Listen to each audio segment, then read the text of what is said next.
एक बौद्ध भिक्षु और उनका शिष्य एक जंगल में कुटिया बनाकर रहते थे। बौद्ध भिक्षु अब बूढ़े हो चुके थे और उनका शिष्य अभी नौजवान था। बूढ़े बौद्ध भिक्षु एक बहुत ही बड़े ध्यानी व्यक्ति थे। जब भी वो ध्यान करने बैठते थे तो दो दो दिन तक ध्यान ही करते रहते थे। उन बूढ़े बौद्ध भिक्षु के पास एक बहुत ही अनोखी दिव्य शक्ति थी। वह ध्यान की अवस्था में ही भविष्य को भी देख सकते थे। एक दिन जब वह ध्यान कर रहे थे तो उन्होंने देखा कि आज से 10वें दिन उनके उस नौजवान शिष्य की मृत्यु हो जाएगी। उन्होंने अपने उस शिष्य को पास बुलाकर कहा, मैं तुम्हें 9 दिनों की छुट्टी देता हूँ। तुम इन 9 दिनों के लिए अपने घर रहकर आ सकते हो। शिष्य ने खुश होकर कहा, क्या आप सच कह रहे हो गुरुवर? गुरु ने कहा, हाँ। शिष्य ने कहा, मेरा पिछले कई दिनों से अपने घर वालों से मिलने का मन भी कर रहा था। गुरु ने कहा, ठीक है, तो तुम अब जा सकते हो, लेकिन याद रहे आज से 9वें दिन की शाम होने तक तुम्हें यहाँ वापस आना है। शिष्य ने सिर हिलाते हुए कहा, ठीक है गुरुदेव, मैं पहुँच जाऊँगा, लेकिन आप अपना ख्याल रखिए। अब आप बूढ़े हो चुके हैं, इसलिए आश्रम का कोई भी काम हो आप मेरे लिए छोड़ दीजिएगा, मैं वापस आकर कर लूँगा। इसके बाद शिष्य गुरु का आशीर्वाद लेकर पहाड़ी से नीचे उतर गया, बिना यह देखे कि गुरु की आंखों में अपने शिष्य को खोने का दर्द था। शिष्य के गांव के रास्ते पर एक नदी पड़ती थी। उस नदी के किनारे चींटियों का एक झुंड था। उसमें से कुछ चींटियां लगातार झुंड के अंदर जा रही थीं और कुछ बाहर आ रही थीं, जिसमें से कुछ चींटियां आपस में एक दूसरे से टकरा जाती और फिर अपना रास्ता बदल देती। यह सब देखकर उस शिष्य को बहुत आनंद आ रहा था। वह कुछ देर तक वहीं खड़ा होकर उन चींटियों को देखता रहा। फिर अचानक उसका ध्यान नदी की तरफ गया। उसने देखा कि नदी का पानी धीरे धीरे आगे की तरफ बढ़ रहा है, जिससे उठने वाली लहरें चींटियों के झुंड तक पहुंच सकती हैं, जिसकी वजह से ये लाखों चींटियां बेवजह ही मारी जाएंगी। यह सोचकर उसने तुरंत ही अपने ऊपर के कपड़े उतारकर और उसमें मिट्टी भरकर चींटियों के झुंड के चारों तरफ एक घेरा बना दिया।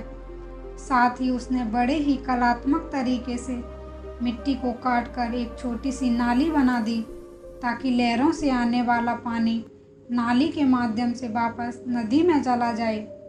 इसके बाद वह नदी पार कर अपने घर चला गया। उसके 9 दिन कब बीत गए उसे पता ही नहीं चला। 9वें दिन उसे याद आया, आज शाम तक तो गुरु ने उसे वापस लौटने का आदेश दिया था। उसने उस रात ही अगली सुबह आश्रम की ओर निकलने के लिए सारी तैयारी कर ली। सुबह होते ही वह आश्रम की ओर चल दिया। उसे उम्मीद थी कि वह शाम होने तक आश्रम में वापस पहुंच जाएगा। शाम हो चुकी थी। यहाँ गुरु आश्रम में बैठे बैठे यह सोच रहे थे कि आज तो 10वां दिन है, अब तक तो मेरा शिष्य इस दुनिया को छोड़ चुका होगा। वह इस बात से काफ़ी दुखी थे कि वो मरने से पहले आखिरी बार अपने शिष्य से मिल ना सके। गुरु बैठे हुए यह सब सोच ही रहे थे कि उन्हें दूर से एक इंसान आता हुआ दिखाई दिया। उन्होंने ध्यान से देखा तो चौंक गए, अरे यह तो मेरा शिष्य है। गुरु ने दौड़कर शिष्य को गले से लगा लिया, लेकिन वह इस बात से आश्चर्यचकित भी थे कि 10 दिन बीत जाने के बाद भी अब तक भी वह शिष्य जिंदा कैसे है। गुरु ने शिष्य से कहा कि यहाँ से जाने के बाद तुमने जो कुछ भी किया है मुझे बताओ। तब शिष्य ने चींटियों वाली कहानी गुरु को सुनाई। कहानी सुनते ही गुरु को यह समझने में देर ना लगी कि उसके शिष्य ने लाखों चींटियों की जान बचाई थी और उसके इसी कर्म के परिणाम के कारण शिष्य को लंबी आयु और खुशहाली भरा जीवन प्राप्त हुआ है। कहानी सुनने के बाद गुरु के मुख से निकल गया कि कर्म लौटकर जरूर आता है। शिष्य को गुरु की इस बात का मतलब समझ नहीं आया, लेकिन शिष्य ने पूछा भी नहीं और चुपचाप अपने आश्रम के कामों में लग गया। अगर हम अपने जीवन में देखें तो इसे खुशी खुशी जीने का सबसे आसान तरीका है हम अच्छे कर्म करते रहें। इस कहानी की तरह यह जरूरी नहीं कि अच्छे कर्म हमारी उम्र को ही लंबा करेंगे, लेकिन इस बात की गारंटी है कि अच्छे कर्म हमारे जीवन में आने वाले दुख और परेशानियों को कम जरूर कर देंगे। कर्मों का एक बहुत ही साधारण सा सिद्धांत है कि हम जो कुछ भी करते हैं उसका कई गुना लौटकर हमारे पास ही आता है, फिर चाहे वह अच्छे कर्म हो या बुरे। अच्छे कर्म करने के लिए यह ज़रूरी नहीं कि हमारे पास पैसा ही होना चाहिए और ना ही किसी की जान बचाना अच्छा कर्म कहलाता है। किसी असहाय की छोटी सी मदद करना भी अच्छा कर्म है। किसी दुख भरे इंसान को सांत्वना देना भी अच्छा कर्म होता है। कुल मिलाकर हम किसी भी तरीके से किसी के दुख को अगर कम कर पाए तो वह एक अच्छा कर्म है।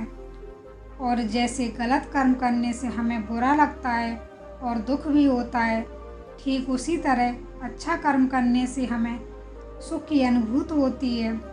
इसलिए अगर हम अपनी ज़िंदगी में खुश रहना चाहते हैं तो हमें आज से ही दूसरों के दुख दर्दों को कम करने की कोशिश करनी चाहिए और हम देखेंगे कि हमारी लाइफ अपने आप ही खुशियों से भर जाएगी। दोस्तों, उम्मीद करते हैं आपको इस कहानी से बहुत कुछ सीखने को मिला होगा। अगर कहानी अच्छी लगी तो वीडियो को लाइक करें, शेयर करें और ऐसी प्रेरणादायक कहानी सुनने के लिए हमारे चैनल को सब्सक्राइब करें। धन्यवाद।